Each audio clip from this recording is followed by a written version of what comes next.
दोस्तों, क्या आप यह जानते हैं कि आपके जीवन में जो भी कुछ अच्छा या बुरा होता है वह सब हमारे मन में उठ रहे इस ऊर्जा का ही परिणाम होता है। अगर हम मन की इस ऊर्जा को समझ लें तो हम अपने जीवन को काफी आसान और खुशहाल बना सकते हैं। आज का यह वीडियो पूरा देखने के बाद यह खुद महसूस करने लगेंगे कि इस नियम को समझकर आप अपने जीवन को आसान बना सकते हैं। दोस्तों, जीवन को बेहतरीन और खुशहाल बनाने में मन का बहुत बड़ा योगदान होता है। इसलिए सबसे पहले आपको यह जानना होगा कि मन क्या चीज है और हमारे मन में कौन कौन सी शक्तियाँ छिपी होती हैं। माइंड यानी मन वह मानसिक रूप है जो सोचता है, कल्पना करता है, याद रखता है, इच्छा रखता है और इंद्रियों को वश में रखता है। हमारा मन भंडार है। इसे आप ऐसे समझिए, जैसे दुकानदार 12 महीनों तक का सामान रखता है, वैसे ही मन पूरे जीवन का स्टॉक रखता है। वैज्ञानिक कहते हैं कि हमारे मन के 3 भाग होते हैं। पहला है वर्तमान मन, दूसरा अनुपस्थित मन, तीसरे में एकाग्र मन और दोहरे मन वाले लोग होते हैं। जो व्यक्ति जीवन में अधिकतर वर्तमान मन के साथ आगे बढ़ते हैं वे जीवन में सफलता पाते हैं। उसी तरह अनुपस्थित व दोहरे मन वाले व्यक्ति भटकते रहते हैं। हमारे मन का निवास हमारे सिर में होता है, जिसे हम सभी मस्तिष्क कहते हैं। हमारा मन हमारे भ्रुकुटी से होकर सर के पीछे के उभरे हुए भाग तक फैला हुआ है। हम मन की शक्ति को समझकर अपने जीवन को बेहतर बना सकते हैं, क्योंकि कई बार मन की शक्ति के दुरुपयोग के कारण मनुष्य के जीवन में कठिनाइयां भी आ सकती हैं। इसे आप ऐसे समझिए, अगर आप बिजली का गलत उपयोग करते हैं तो उसके गलत परिणाम प्राप्त होते हैं। ठीक उसी प्रकार से मन की ऊर्जा का गलत इस्तेमाल होने के कारण जीवन में कई समस्याएं आ सकती हैं। आपको इस बात को जानना बहुत ही आवश्यक है कि आप किसी भी नियम का उपयोग तभी करें जब इसके बारे में आपको पूर्ण जानकारी हो। मनोवैज्ञानिकों ने मन को मुख्य रूप से 2 भागों में बांटा है। पहला है चेतन मन यानी कॉन्शियस माइंड और दूसरा है अवचेतन मन यानी सबकॉन्शियस माइंड। मनोविज्ञान की इस अवधारणा को जानकर ही हम अपने जीवन में बड़ा परिवर्तन ला सकते हैं। चेतन मन यानी कॉन्शियस माइंड यह सक्रिय अवस्था है जब हम सोच, विचार और तर्क के आधार पर निर्णय लेते हैं या कोई कार्य करते हैं। और चेतन मन यानी सबकॉन्शियस माइंड तर्क एवं सोच विचार के निर्णय नहीं लेता है, बल्कि यह हमारे पिछले अनुभव एवं धारणाओं के आधार पर कार्य करता है। चेतन मन हमारी जागृत अवस्था में ही कार्य करता है, लेकिन अवचेतन मन जब आप सो जाते हैं इसके बाद भी वह कार्य करता है। हमारा अवचेतन मन 24 घंटे कार्य करता है। हम अपने जीवन में जो भी कार्य करते हैं वह सब अपने अवचेतन मन के द्वारा ही करते हैं। अगर हम अपने अवचेतन मन का सही तरह से इस्तेमाल करते हैं तो जीवन में जो भी चाहें उसे प्राप्त कर सकते हैं। हमारा अवचेतन मन यानी कि सबकॉन्शियस माइंड एक ऑटो पायलट सिस्टम की तरह है जो अपने आप स्वचालित तरीके से कार्य करता है।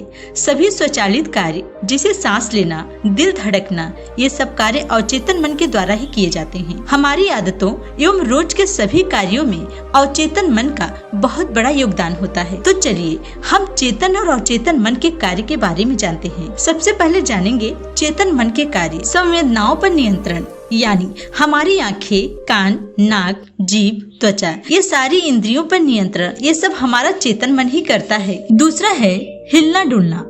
चेतन मन को हम ऑर्डर देके हमारे शरीर को हमारी इच्छा के अनुसार इधर उधर कर सकते हैं। यह हिलना डुलना हमारे चेतन मन का कार्य है। तीसरा है विचार यानी थॉट। विचार करना यह एक चेतन मन का कार्य है। जब हम सुबह उठते हैं तो हमारे मन में विचार शुरू हो जाते हैं और जब सो जाते हैं तो विचार बंद हो जाते हैं, क्योंकि चेतन मन नींद में काम नहीं करता है। अगला है तर्क करना। जब किसी भी कार्य के बारे में सवाल करना, जैसे कि क्या, क्यों, कैसे, कब इत्यादि, यह सब तर्क है जो चेतन मन करता है। अगला है सच और गलत की परख। हम क्या सही हैं और क्या गलत हैं, इस चेतन मन के द्वारा ही यह तय होता है। अगला है निर्णय यानी डिसीजन। सच गलत जानने के बाद हम जो निर्णय लेते हैं वह चेतन मन के द्वारा ही किया जाता है। हमारा चेतन मन ही यह निर्णय लेता है। अगला है अमल करना। एक बार निर्णय लेने के बाद उस पर अमल करना, उस पर एक्शन लेना, यह सब चेतन मन का कार्य है। इसके बाद है चयन करना। किसी भी बात की पसंदगी, चयन, जैसे क्या करना है, क्या देखना है, क्या खाना है, क्या खरीदना है, ये सारे कार्य हम चेतन मन से करते हैं। अगला है इच्छाएं। किसी चीज या काम के प्रति इच्छाएं जगाना, चेतन मन का कार्य होता है। अगला और अंतिम है अवचेतन मन के द्वार पे पहरेदारी करना। कोई भी गलत विचार या बात हमारे अवचेतन मन में ना जाए, इसलिए चेतन मन उसकी चौकीदारी करता है और ऐसे खराब और नकारात्मक विचारों को अवचेतन मन में जाने से रोकता है। अब हम जानेंगे अवचेतन मन के कार्यों के बारे में। अवचेतन मन के अनेक कार्य हैं, हलन चलन और संवेदना। यह दोनों कार्य हमारा चेतन और अवचेतन मन करता है। जब हम जागृत अवस्था में होते हैं तब हमारे शरीर का चलन और संवेदना पर काबू चेतन मन के पास होता है, और जब हम सो जाते हैं तब यह काम हमारा अवचेतन मन करता है। अगला है त्वरित प्रक्रिया। अवचेतन मन की यह शक्ति हमें आपातकालीन स्थितियों से हमें बचाती है। जैसे अग्नि पर पैर पड़ते ही अचानक हम पांव हटा लेते हैं, सांप को देखकर हम अत्यधिक डर जाते हैं, सीढ़ी से गिरते गिरते संभल जाते हैं। ईश्वर ने हमारे मन मस्तिष्क में एक ट्रांसमीटर और एक रिसीवर फिट कर रखा है जो इतना शक्तिशाली है। ब्रह्मांड में इतनी शक्तिशाली मशीन किसी इंसान ने नहीं बनाई है, लेकिन हम इस मशीन को चलाना नहीं जानते, इसलिए इसकी शक्तियों से अनजान हैं। इस नियम का उपयोग करके हम दूसरे लोगों के मन की बात जान सकते हैं। अगला है अंतरात्मा की आवाज। जब भी हम कोई गलत कार्य करते हैं तो अंदर से आवाज आती है कि ये गलत है। भगवान ने इंसान को गलत कार्य रोकने के लिए उसके भीतर यह रडार सेट कर रखा है जो अवचेतन मन के नियंत्रण में है। अगला है त्रिकाल ज्ञान। हमारे अवचेतन मन से भूत, भविष्य, वर्तमान कुछ भी नहीं छुपा है। यह त्रिकालदर्शी है। यह भविष्य की घटनाओं को भांप लेता है। इसे आप महाभारत से समझ सकते हैं। संजय ने महाभारत की भविष्यवाणी इसी आधार पर की है। अगला है आयोजन करना। ज्यादातर प्लानिंग हम चेतन मन से करते हैं। इसको ह्यूमन प्लानिंग कहते हैं, जिसमें हम अक्सर फेल हो जाते हैं। भगवान का तो कुछ बिगाड़ नहीं सकते, बिगाड़ सकते हैं तो सिर्फ अपना ही। ज्यादातर प्लानिंग हम चेतन मन से करते हैं। इसको ह्यूमन प्लानिंग कहते हैं, जिसमें हम अक्सर फेल हो जाते हैं। तब हम कहते हैं कि भगवान जो चाहता है वह होता है। भगवान का तो कुछ नहीं जाता, भगवान का तो कुछ बिगड़ नहीं सकता, बिगाड़ सकते हैं तो सिर्फ हम अपना ही। किंतु जब हम जागृत मन से प्लानिंग करते हैं तो हम हर हाल में उस प्लान में सफल हो जाते हैं। अगला है बुद्धि। सही समय पर सही निर्णय लेना। ये अवचेतन मन की विशेषता है। जब भी आप किसी मुसीबत में पड़ने वाले हो तो निर्णय आप अवचेतन मन पर छोड़ दें। यह आपके विश्वासों के अनुरूप सबसे उत्तम रिजल्ट देगा। अगला कार्य है हीलिंग पावर। एक बार एक आदमी कैंसर रोग से पीड़ित हो गया और कैंसर भी इतना भयानक था कि शहर के सभी मशहूर डॉक्टरों ने इलाज करने से मना कर दिया। उसका एक बेटा था जो पिता की हालत देखकर बहुत दुखी रहता था। जब वो अपने पिता का हर तरह से इलाज कराकर थक गया, लेकिन इलाज में सफलता नहीं मिली, तब किसी योगी से अवचेतन मन के बारे में सुना।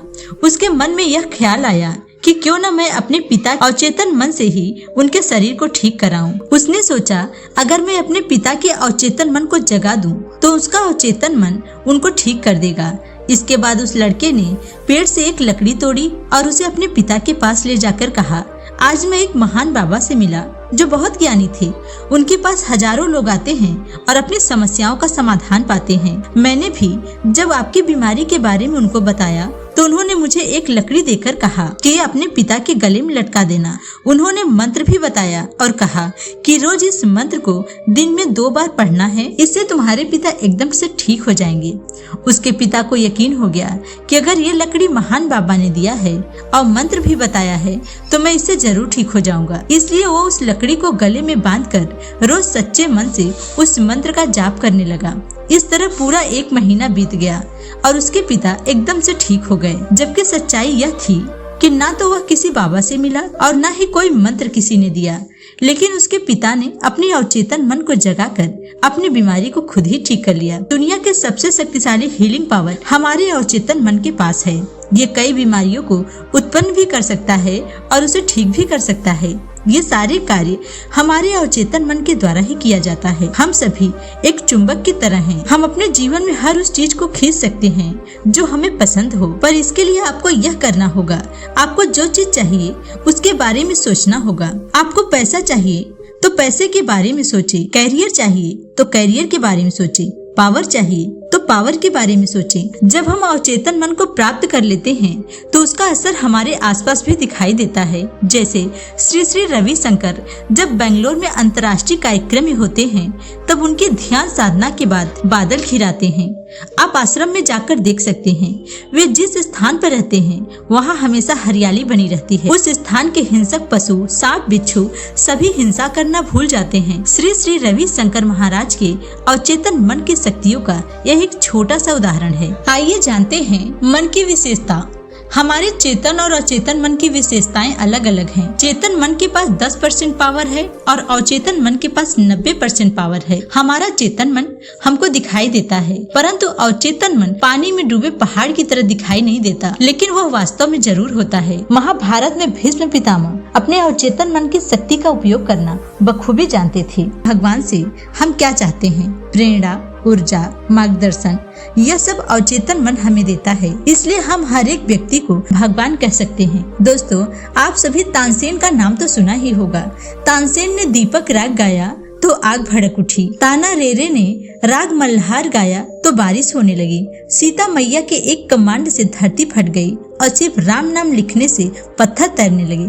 कौन सा विज्ञान यह सब की व्याख्या करता है? यह सब अवचेतन मन की शक्तियाँ हैं। हमारी सफलता इस बात पर निर्भर करती है कि हम कौन से विचार चुनते हैं और अपने अवचेतन मन में किस तरह के विचार को डालते हैं। मित्रों, मैं आशा करती हूँ कि आपको यह जानकारी पसंद आई होगी। आपको यह जानकारी कैसी लगी कमेंट में जरूर बताइएगा। अगर आप चैनल पर नए हैं तो भाग्य मोटिवेशन को सब्सक्राइब जरूर कीजिएगा। धन्यवाद दोस्तों।